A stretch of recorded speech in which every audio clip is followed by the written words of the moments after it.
All right, y'all. Big Daniel bring you another episode of Import Life Media. And let's talk about air ride suspension. You know what I mean? You see it all the time in all the cars.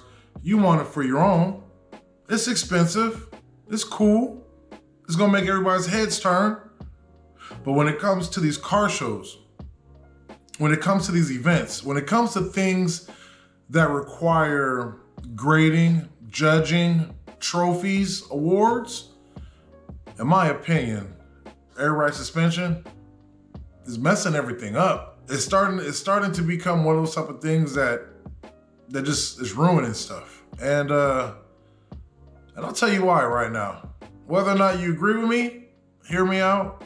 It's my opinion. This is what I see. This is what I think. Let's get into it.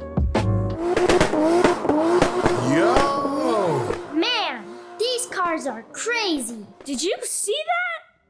All right, air ride suspension, man. You've seen the cars. You know what I mean? Lift up. You know what I mean? Like the sound is cool. When the vehicle just drops and sits, it looks nice. You know what I mean? They got controls, all kind of different modules, so you can dial in the ride height and everything like that. Whether you want the front higher, the back higher, you can do it all.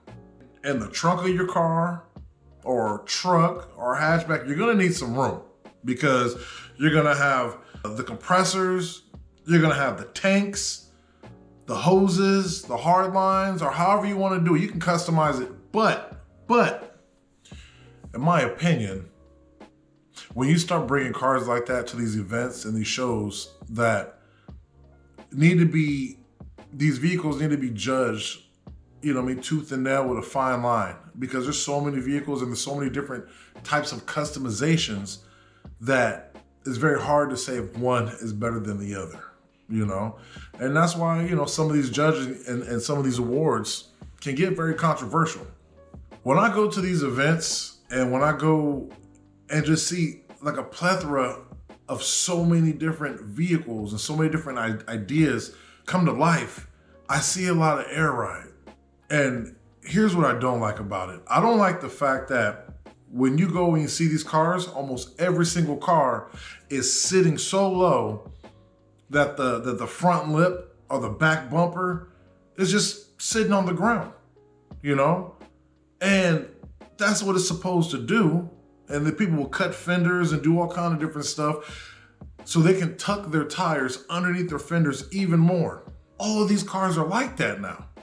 Every single one. Literally, you go to a show, you almost see every vehicle with their front lip or front bumper in their rear or their exhaust sitting on the ground. Like, is that what it is now? Let's just bring all these cars in and then just have it slam on the ground. Now, the reason why I bring this up, I was having a conversation with one of my really good friends, and he's been a part of this car community, car culture, show cars.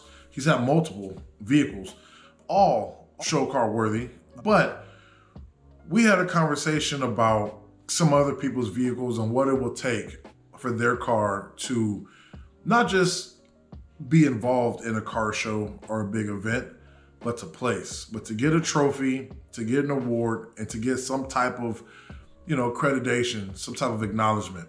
And the one thing that he said is, yeah, man, like everything was good, this, that, the other, but you're gonna need air ride. You're gonna need air ride to kind of, you know what I mean, stand out. And I kind of started arguing against that because how can you stand out when everybody has it? Now it's becoming the norm. And I don't like that because with me, when you build a car, in my opinion, you have to have it dialed in. Now, every vehicle is built differently for specific reasons. I got that. To me, instead of hooking up an air ride system to be able to drop your car and raise it up, I think it takes more time, effort, and expertise to have your car lowered for whatever reason, but at a certain ride height. Now, a lot of people, when it comes to fitment, remember, fitment is a very big thing. Are your tires poking, you know, where they stick out a little bit? Are they sitting inside the fenders? Is there a wheel gap? Is all those things, you know what I mean, you pay close attention to, because some of these cars look like a monster truck. And what I mean by that is They have the rims and tires, but there's a big gap between that tire and the fender. So it looks like a little monster truck, like riding high. They need to fix that fitment. They need to lower it and get it dialed in. Not only for a good ride high, but when you're driving around or when you go over bumps or anything like that, it doesn't scrape, it doesn't rub. If you want to do a U-turn, you can do it without the tire itself ripping away and cutting into the fender. It takes a lot of math. And I like that because when you see a car that does have air ride, but it's sitting at a right height, it took time to figure that out. With air ride, it's literally, I know there's more to that, but pretty much it's okay. What size tire are you running? Now we need to cut the inside of this fender, or we need to roll this fender, and then now it can drop, and it's like, oh hell yeah, damn, it looks dope. Ooh, look at that, so low. And is that really what we've come to? Because you get points for everything. You get points for your paint, for your rims, your suspension, your sound system. You get points for interior. All these different things are all categories that add up. And at the end of the day, do you get the award or not?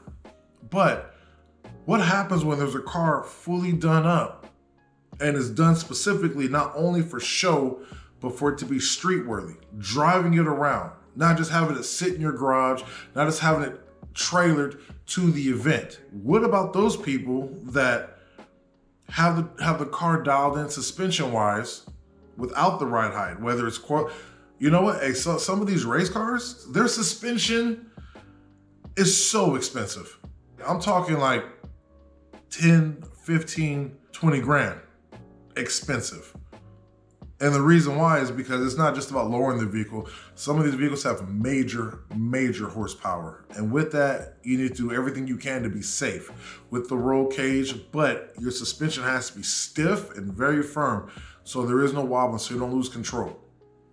Like almost like on some race car type status, but you spend the money for your safety, and for that. It's purposely built. But with air ride, it's just, let's throw it on there. And even the dangers behind it. I know a lot of people that have just been getting on the freeway, just trying to get on the freeway, not even crazy accelerating or racing or hitting the canes and turning, and then poof, just driving regular, an airbag busts. And all of a sudden one part of the vehicle slams because the air is what's keeping it up. What happens when, just like a balloon popping, it's gonna slant, and that can cause an accident. With air ride suspension, there's a lot of pros and cons dealing with the condensation, water in the lines. And I can get into a whole nother video about the pros and cons behind air ride suspension. But what happens when there's a vehicle purposely built, it looks fantastic, and there's another vehicle that's amazing in its own right, amazing. But one has air ride suspension and one doesn't. One car is sitting there looking aggressive, looking beast, ready to go. Turn me on. No Diddy. Turn me on, all right. But yeah, ready to go. And here's another vehicle slammed to the floor. And a lot of these things I don't like in terms of when you're at a show, some of these vehicles look really good. When you're just staring at it or you're taking pictures of it. But at the end of these events, watch some of these people drive off. Watch some of them drive away. And it's like, why would you even do that? Like, and it might be for the purpose of you're just a cruiser and everything like that, and that's fine. But why do people praise that? It's literally oversaturating the market. Like, everything? It's a nice thing to entertain yourself when you're driving around and stuff like that. And you know what? If your car's too low and you go over a speed bump or you're approaching one, yeah, you can lift it up a little bit so you don't mess it up. But then again, like I said, that's the whole purpose of having your car dialed in so that doesn't happen. It's almost like back in the day when you wanted to lower your vehicles. If you didn't have the money, what people used to do is they used to cut the springs. So not only when you cut the springs, does it drop the vehicle, but it gives it a terrible ride. It's bouncing around and all that. But when it's parked, ooh, it looks clean, it looks good. But driving is cheap, it's not safe, and they could have done it in a much better and more professional way. When you see these cars slam, it looks like their suspension is blown out. It looks like their springs aren't even existent. It looks like you go to any pick apart, you go to any like tow yard with just broken down vehicles. It looks like a beautiful broke down vehicle. Like I said, put your opinions in the comment section if you don't agree with me, but this is just my opinion.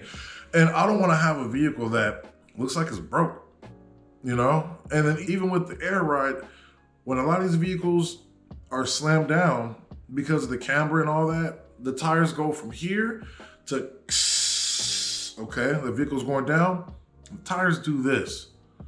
So you're just looking at it and it's like, I don't know. It's just, I'm not a fan of it. I mean, like I said, in the comment section, tell me if I'm wrong or tell me if you guys also have the same opinion when you see this, you know?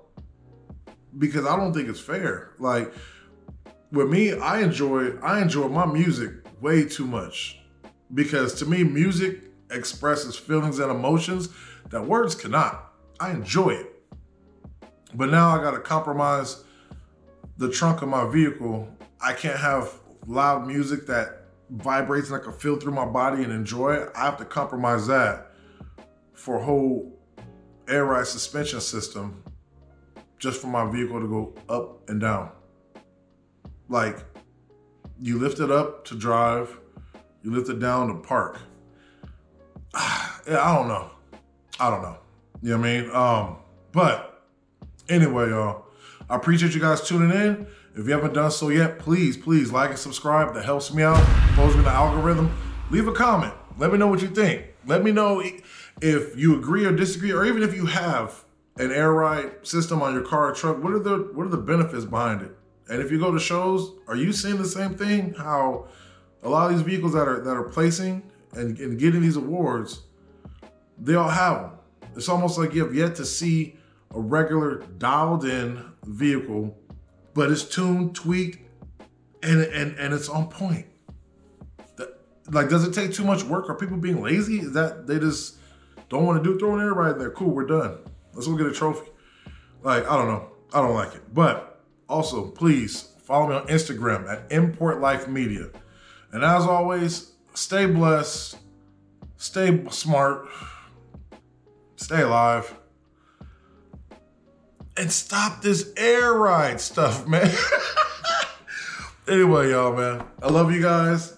Tune into the next episode. And if you haven't done so yet, your first time, go back in the back catalogs and check out what you missed. Until next time, y'all.